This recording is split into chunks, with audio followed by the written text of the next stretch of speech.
ಇವತ್ತು ನಾನು ಮಾಡಿದ್ದು ಚಿಕನ್ ಲಾಲಿಪಾಪ್ ಮತ್ತು ಡ್ರಮ್ಸ್ ಆಫ್ ಹೆವೆನ್ ರೆಸ್ಟೋರೆಂಟ್ ಸ್ಟೈಲಲ್ಲಿ. ನಮಸ್ತೆ ಫ್ರೆಂಡ್ಸ್, ಗುಡ್ ಫುಡ್ ಲ್ಯಾಂಡ್ ಚಾನಲಿಗೆ ನಿಮಗೆಲ್ರಿಗೂ ಸ್ವಾಗತ. ಹಾಗಾದರೆ ಇದು ಹೇಗೆ ಮಾಡುವುದೆಂದು ನೋಡುವ. ಇಲ್ಲಿ ನೋಡಿ, ನಾನೀಗ ಅರ್ಧ kg ಚಿಕನ್ ಲಾಲಿಪಾಪ್ ಪೀಸ್ ಅಂತಲೇ ಕೇಳಿದರೆ ಕೊಡ್ತಾರೆ ಕೋಳಿ ಅಂಗಡಿಗಳಲ್ಲಿ, ಅದನ್ನು ತೆಗೆದುಕೊಂಡಿದ್ದೇನೆ. ಇದಕ್ಕೆ ಒಂದು ಸ್ವಲ್ಪ ರುಚಿಗೆ ತಕ್ಕಷ್ಟು ಉಪ್ಪು ಮತ್ತು ಅರ್ಧ ಚಮಚ ಕರಿಮೆಣಸಿನ ಪುಡಿ ಮತ್ತು 1 ಟೀ ಚಮಚದಷ್ಟು ಸೋಯಾ ಸಾಸ್ ಮತ್ತು 1 ಟೇಬಲ್ ಸ್ಪೂನ್ನಷ್ಟು ಜಿಂಜರ್ ಗಾರ್ಲಿಕ್ ಪೇಸ್ಟನ್ನು ಮತ್ತು 1 ಚಮಚದಷ್ಟು ವಿನಿಗರ್ ಹಾಕಿ ಇದಕ್ಕೆ ಸಣ್ಣದಾಗಿ ಕಟ್ ಮಾಡಿದ ಕಾಯಿಮೆಣಸನ್ನು, 1-2 ಕಾಯಿಮೆಣಸು ಸಣ್ಣಗೆ ಕಟ್ ಮಾಡಿ ಇದಕ್ಕೆ ಚೆನ್ನಾಗಿ ಮಸಾಜ್ ಮಾಡ್ತಾ ಮಿಕ್ಸ್ ಮಾಡಬೇಕು. ನಾವಿದನ್ನು ಒಂದು ಅರ್ಧ ಅಥವಾ 1 ಗಂಟೆ ಹಾಗೆ ಇಡುವ. ಇದು ನೋಡಿ, ಇದಕ್ಕೆ 1 ಮೊಟ್ಟೆ ಫ್ರೈ ಮಾಡಲಿಕ್ಕೆ ಆಗುವಾಗ ನಾವು ಹಾಕಬೇಕಿದನ್ನು. ನಾನು ಅರ್ಧ ಬೇರೆ ತೆಗೆದಿಟ್ಟಿದ್ದೇನೆ, ಯಾಕಂದರೆ ಅದು ಡ್ರಮ್ಸ್ ಆಫ್ ಹೆವೆನ್ ಮಾಡುವ ಅಂತ. ಇದು ಲಾಲಿಪಾಪ್ಗೋಸ್ಕರ. ಇದಕ್ಕೆ ನೋಡಿ 3 ಟೇಬಲ್ ಸ್ಪೂನ್ ಸಾಕು ಮೈದಾ ಮತ್ತು 3 ಟೇಬಲ್ ಸ್ಪೂನ್ ಕಾರ್ನ್ಫ್ಲೋರ್, ರುಚಿಗೆ ತಕ್ಕಷ್ಟು ಸ್ವಲ್ಪ ಉಪ್ಪು, ಯಾಕಂದರೆ ಮೊದಲೇ ನಾವು ಉಪ್ಪು ಹಾಕಿದ್ದೇವೆ ನೋಡಿ, ಹಾಗಾಗಿ ಇದನ್ನು ಚೆನ್ನಾಗಿ ಮಿಕ್ಸ್ ಮಾಡುವ. ಈ ಪ್ರೊಸೀಜರನ್ನು ಮಾತ್ರ ಫ್ರೈ ಮಾಡುವ ಟೈಮಲ್ಲಿ ನಾವು ಮಿಕ್ಸ್ ಮಾಡಬೇಕು. ಅದಕ್ಕಿಂತ ಮೊದಲು ಮಿಕ್ಸ್ ಮಾಡಿದರೆ ಎಣ್ಣೆ ತುಂಬ ಅದಕ್ಕೆ ಎಳೀತದೆ ಅದಕ್ಕೋಸ್ಕರ ನೋಡಿ. ಈಗ ಚೆನ್ನಾಗಿ ಮಿಕ್ಸ್ ಮಾಡಿ, ನೀರು ಬೇಕನ್ನಿಸಿದರೆ 1-2 ಚಮಚ ಹಾಕ್ಬೋದಷ್ಟೇ. ನಾನು ಸ್ವಲ್ಪ ನೀರು ಹಾಕಿದ್ದೇನೆ ಇದಕ್ಕೆ. ನೋಡಿ, ಚೆನ್ನಾಗಿ ಹಿಡಿದಿದೆ ಇದು ಪೀಸ್. ಇದನ್ನು ನೋಡಿ, ಈಗ ಲಾಲಿಪಾಪ್ ಶೇಪ್ ಕೊಡಬೇಕಾದ್ರೆ ನೋಡಿ, ಕೈಯಲ್ಲಿ ಈ ರೀತಿ ತಿರುಗಿಸಿ ಅದನ್ನು, ಆ ಪೀಸನ್ನು ನೋಡಿ ಈ ರೀತಿ ತಿರುಗಿಸಿ ಒಂದು ಸೈಡಲ್ಲಿ ಸ್ವಲ್ಪ ಉದ್ದಕ್ಕೆ ಬರುವ ಹಾಗೆ ಮಾಡಬೇಕು ನೋಡಿ. ಇನ್ನೊಂದು ಪೀಸ್ ತೋರಿಸ್ತೇನೆ ನೋಡಿ. ಈ ರೀತಿ ಕೊಟ್ಟಿರ್ತಾರೆ ಅಲ್ಲಿ ಮಾರ್ಕೆಟಲ್ಲಿ, ಅಂಗಡಿಗಳಲ್ಲಿ, ಚಿಕನ್ ಶಾಪಲ್ಲಿ.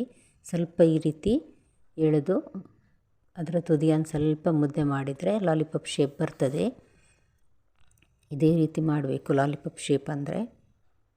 ನೋಡಿ ಎಷ್ಟು ಚೆನ್ನಾಗಿ ಬಂತು ನೋಡಿ ಶೇಪ್.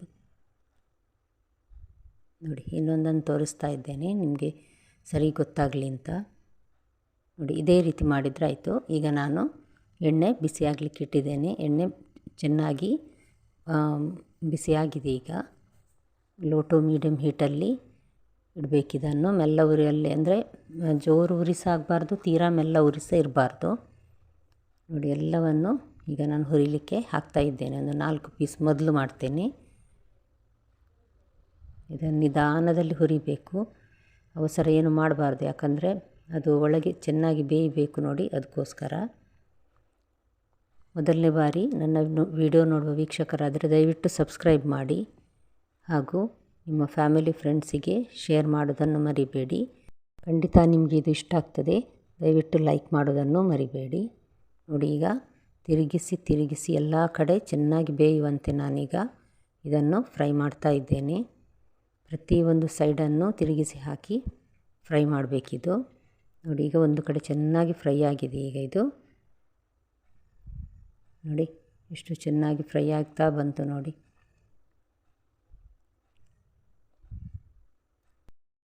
ರೆಸ್ಟೋರೆಂಟ್ಗಳಲ್ಲಿ ತಂದು ತಿನ್ನುವ ಬದಲು ಮನೆಯಲ್ಲೇ ಹೀಗೆ ಮಾಡಿ ಕೊಟ್ಟರೆ ರೆಸ್ಟೋರೆಂಟ್ ಸ್ಟೈಲಲ್ಲೇ ಮಕ್ಕಳಿಗೂ ಎಲ್ರಿಗೂ ತುಂಬ ಇಷ್ಟ ಆಗ್ತದೆ ಇದು ತಿನ್ನಲಿಕ್ಕೆ. ಮಕ್ಕಳಿಗಿದೆಲ್ಲ ಅಂದರೆ ತುಂಬ ಇಷ್ಟ ನೋಡಿ, ಈಗಿನ ಮಕ್ಕಳಿಗೆ. ನೋಡಿ, ತಿರುಗಿಸಿ ಎಲ್ಲ ಫ್ರೈ ಮಾಡಿ ಆಯಿತು. ಈಗ ಇದನ್ನೀಗ ನಾನು ಒಂದೊಂದೇ ಪ್ಲೇಟಿಗೆ ತೆಗೆದಿಡ್ತೇನೆ. ಇದನ್ನೊಮ್ಮೆ ರೆಡಿ ಮಾಡಿ ಇಟ್ಟರೆ ನಂತರ ನಮಗೆ ಬೇಕಾದಾಗ ಇದನ್ನು ಇನ್ನೊಂದು ಸಲ ಹುರಿದು ನಂತರ ತಿನ್ಬೋದು, ಅಥವಾ ಅದು ಡ್ರಮ್ಸ್ ಆಫ್ ಹೆವೆನ್ ಮಾಡೋದಾದರೆ ಮಾಡ್ಬೋದು. ನೋಡಿ, ಈಗ ಸರ್ವ್ ಮಾಡೋ ಮೊದಲು ನಾನು ಇನ್ನೊಂದು ಸಲ ಇದನ್ನು ಹುರಿತಾ ಇದ್ದೇನೆ. ಇದನ್ನು ಹೈ ಫ್ಲೇಮಲ್ಲಿಟ್ಟು ಒಂದು ಸ್ವಲ್ಪ ಅಂದರೆ ತೀರಾ ಸ್ವಲ್ಪ ಹೊತ್ತಿಟ್ಟರೆ ಸಾಕು. ಮೆಲ್ಲ ಉರಿಯಲ್ಲಿಟ್ಟರೆ ತುಂಬ ಎಣ್ಣೆ ಎಳೀತದೆ ಅದಕ್ಕೋಸ್ಕರ ಹೈ ಫ್ಲೇಮಲ್ಲಿಟ್ಟು ಒಂಚೂರು ಫ್ರೈ ಮಾಡಿ ತೆಗೆದು ಬಿಡಬೇಕು ತಕ್ಷಣ. ರೆಸ್ಟೋರೆಂಟಲ್ಲಿ ಹೀಗೆ ಮಾಡೋದು, ಹಾಗಾಗಿ ಅದು ಕ್ರಿಸ್ಪಾಗಿರ್ತದೆ ತುಂಬ. ನೋಡಿ, ಈಗ ಎಲ್ಲ ಪೀಸ್ ನಾನು ತೆಗೆದೆ. ಚಿಕನ್ ಲಾಲಿಪಾಪ್ ರೆಡಿಯಾಗಿದೆ ನೋಡಿ, ರೆಸ್ಟೋರೆಂಟ್ ಸ್ಟೈಲಲ್ಲಿ ಮಾಡುವ ಹಾಗೆ. ನೋಡಿ, ಅದೇ ರೀತಿ ಕಾಣ್ತದಲ್ಲ. ನೀವು ಸಹ ಟ್ರೈ ಮಾಡಿ ನೋಡಿ ಫ್ರೆಂಡ್ಸ್, ಚೆನ್ನಾಗಿ ಬರ್ತದೆ ಇದು. ಈಗ ನಾವು ಡ್ರಮ್ಸ್ ಆಫ್ ಹೆವೆನ್ ಹೇಗೆ ಮಾಡೋದನ್ನು ನೋಡುವ. ಇದಕ್ಕೊಂದು 2 ಟೇಬಲ್ ಸ್ಪೂನ್ನಷ್ಟು ಕಾರ್ನ್ಫ್ಲೋರ್, 1 ಅಥವಾ 2 ಟೇಬಲ್ ಸ್ಪೂನ್ ಕಾರ್ನ್ಫ್ಲೋರ್ ತೆಗೆದುಕೊಂಡಿದ್ದೇನೆ. ಅದಕ್ಕೊಂದು ಸ್ವಲ್ಪ ಒಂದು 3 ರಿಂದ 4 ಟೇಬಲ್ ಸ್ಪೂನ್ನಷ್ಟು ನೀರು ಹಾಕಿ ಚೆನ್ನಾಗಿ ಮಿಕ್ಸ್ ಮಾಡಿ, ಯಾವುದೇ ಗಂಟುಗಳಿಲ್ಲದಂತೆ ಚೆನ್ನಾಗಿ ಮಿಕ್ಸ್ ಮಾಡಬೇಕು ಇದನ್ನು ನಾವು ಈಗ. ನೋಡಿ, ಈಗ ಇದು ಚೆನ್ನಾಗಿ ಮಿಕ್ಸ್ ಆಗಿದೆ. ಈಗ ನೋಡಿ, 3 ಟೇಬಲ್ ಸ್ಪೂನ್ನಷ್ಟು ಸಣ್ಣಗೆ ಕಟ್ ಮಾಡಿದ ಈರುಳ್ಳಿ, 1 ಟೇಬಲ್ ಸ್ಪೂನ್ನಷ್ಟು ಸಣ್ಣಗೆ ಕಟ್ ಮಾಡಿದ ಶುಂಠಿ ಮತ್ತು 1 ಟೇಬಲ್ ಸ್ಪೂನ್ ಬೆಳ್ಳುಳ್ಳಿ ಮತ್ತು ಕಾಯಿ ಮೆಣಸು ಒಂದೆರಡು ರೌಂಡಾಗಿ ನಾನು ಕಟ್ ಮಾಡಿದ್ದೇನೆ ಅದನ್ನು. ಈಗ ನಾವು ಚಿಕನ್ ಹುರಿದ ಎಣ್ಣೆಯನ್ನೇ ನಾನು 1 ಟೇಬಲ್ ಸ್ಪೂನ್ ಹಾಕಿ ಇದರಲ್ಲಿ ಈರುಳ್ಳಿ, ಬೆಳ್ಳುಳ್ಳಿ, ಶುಂಠಿಯನ್ನು ಹಾಕಿ ಒಂದು ಸ್ವಲ್ಪ ಹೊತ್ತು, ತೀರಾ ಒಂದು ಕೆಲವು ಸೆಕೆಂಡ್ನಷ್ಟೇ ಸಾಕು. ಯಾಕಂದರೆ ಅದು ಕಚ್ಚಿ ತಿನ್ನುವಾಗ ನಮಗೆ ಸಾಫ್ಟಾಗಿರಬಾರ್ದು, ಸ್ವಲ್ಪ ಕರುಮ್ ಅನ್ನಬೇಕು ಹಾಗೆ. ಇದು ನೋಡಿ, ನಾನೀಗ ಚಿಲ್ಲಿ ಸಾಸ್ ಹಾಕಿದ್ದೇನೆ. 2 ಟೇಬಲ್ ಸ್ಪೂನ್ ಅಥವಾ 3 ಟೇಬಲ್ ಸ್ಪೂನ್ ಹಾಕ್ಬೋದು, ಖಾರ ಬೇಕನ್ನಿಸಿದರೆ ಸ್ವಲ್ಪ ಜಾಸ್ತಿ. ಒಂದು 3 ರಿಂದ 4 ಟೇಬಲ್ ಸ್ಪೂನ್ನಷ್ಟು ಟೊಮ್ಯಾಟೊ ಕೆಚಪ್ ಹಾಕಬೇಕಿದ್ದಕ್ಕೆ. ಈಗ 1 ಟೀ ಸ್ಪೂನ್ನಷ್ಟು ಸೋಯಾ ಸಾಸ್, ಇದನ್ನು ಹಾಕಿ ಮೆಲ್ಲ ಉರಿಯಲ್ಲೇ ಇದೆ ಗ್ಯಾಸ್. ಈಗ ಇದನ್ನು ಹಾಕಿ ಒಂಚೂರು 1-2 ಸೆಕೆಂಡ್ ಸಾಕು ಬಿಸಿ ಮಾಡಿದರೆ, ಜಾಸ್ತಿ ಬಿಸಿ ಮಾಡಬೇಕಾಗಿಲ್ಲ ಇದು.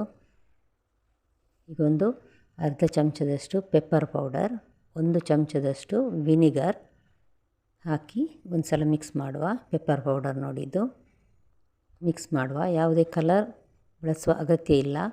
ಉಪ್ಪು ಅದರಲ್ಲಿ ಆಲ್ರೆಡಿ ಇದೆ, ಹಾಗಾಗಿ ಹಾಕಲಿಲ್ಲ ನಾನು. ಇದು ನೋಡಿ, ಕಾರ್ನ್ಫ್ಲೋರನ್ನು ಮಿಕ್ಸ್ ಮಾಡಿದ್ದೇವಲ್ಲ, ಅದು ನೀರನ್ನು ಹಾಕಿದ್ದೇನೆ ನಾನು. ಚೆನ್ನಾಗಿ ಮಿಕ್ಸ್ ಮಾಡಬೇಕು. ಈಗ ಇದನ್ನು ನಾವು ಸ್ವಲ್ಪ ದಪ್ಪ ಆಗ್ತದೆ ಇದೀಗ ನೋಡಿ. ಈಗ ಒಂದು ಚೂರು ನಾನು ಒಂದು ಚಿಟಿಕೆಯಷ್ಟು ಉಪ್ಪು ಹಾಕಿದ್ದೇನೆ ಇದಕ್ಕೆ. ಕಾರ್ನ್ಫ್ಲೋರ್ನ ನೀರು ಹಾಕಿದ ಮೇಲೆ ಮಾಡಿದ್ದು ನೋಡಿ. ಈಗ ಸ್ವಲ್ಪ ಮಂದಾಗಿದೆ. ಇವಾಗ ಹುರಿದಿಟ್ಟ ಚಿಕನನ್ನು, ಲಾಲಿಪಾಪನ್ನು ಹಾಕಿ ಚೆನ್ನಾಗಿ ಮಿಕ್ಸ್ ಮಾಡುವ. ಇನ್ನೊಂದು ಸ್ವಲ್ಪ ಕೊತ್ತಂಬರಿ ಸೊಪ್ಪು ಉದುರಿಸಿದರೆ ರೆಸ್ಟೋರೆಂಟ್ ಸ್ಟೈಲ್ನ drums of heaven chicken ready ಆಯಿತು ನೋಡಿ. ಇದನ್ನು ಸರ್ವ್ ಮಾಡಿ ನೋಡಿ. ಆವಾಗ ಅದೇ ರೀತಿ ರೆಸ್ಟೋರೆಂಟ್ ಸ್ಟೈಲಲ್ಲೇ ಕಾಣ್ತದೆ ನೋಡಿ. ತಿನ್ನುವಾಗ ಸಹ ಅಷ್ಟೇ ರುಚಿ ಇರ್ತದೆ. ಸುಲಭ ರೀತಿಯಲ್ಲಿ ಮನೆಯಲ್ಲೇ ಮಾಡಬಹುದಾದ ರೆಸಿಪಿ ಇವತ್ತಿನದು. ಮತ್ತೆ ಭೇಟಿಯಾಗೋಣ. ಧನ್ಯವಾದ.